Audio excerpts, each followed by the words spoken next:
Madam Deputy Speaker. I, unlike several who have spoken in the debate already, have never been to Yemen.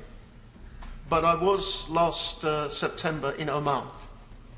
And what is interesting about Oman, which is, of course, a country which has a border with Yemen, is that Oman has managed, in a very difficult situation, to stay out of this conflict.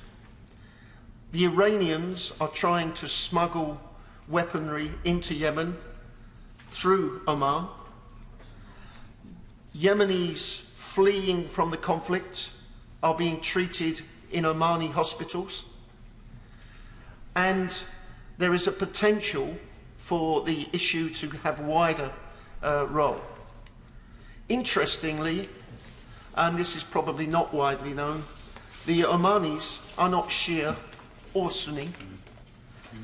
They are a particular small group of people who I think are called Ibadi, and they have a particular distinctive position within the history of Islam. But so do the group we now call the Houthis. And although it is quite clear that this is a regional conflict, with Saudi Arabia and the GCC countries, and as my friend said, countries from North Africa also involved as part of the UN-mandated, UN-supported coalition. On the other side, you have Iran and Hezbollah, and Hezbollah commanders have revealed that they have had people who died in Yemen.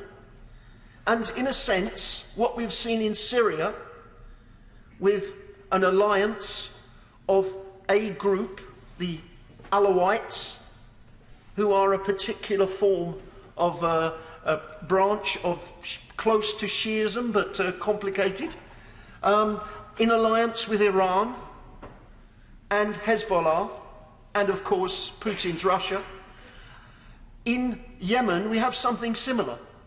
We have a coalition of Sunni governments supporting a government which is weak in what has become a failed state, and on the other side you've got a coalition with the former president meddling and refusing to accept the transition to the new government, former President al-Salih, and you are in a position where the idea of a political solution is probably even more difficult than Syria. Because the United States is not in any real position to influence the outcome here, whereas Russia has an influence in Syria. And this potentially has serious ramifications. The Houthis fired missiles at ships of the United Arab Emirates. They also fired missiles at the United States naval vessels. There is a potential of the widening of this conflict. And as a regional security issue, it is quite right that the United Nations Security Council has to engage with it. The situation, however, is not one where we can simply say that Saudi Arabia and Iran can solve this, because the actors internally are not simply proxies for Iran or Saudi Arabia. And therefore, to crudely say we should condemn the British government's support for the Saudis, or, on the other side, we should condemn the Iranians' support for the Houthis, is not going to take us anywhere.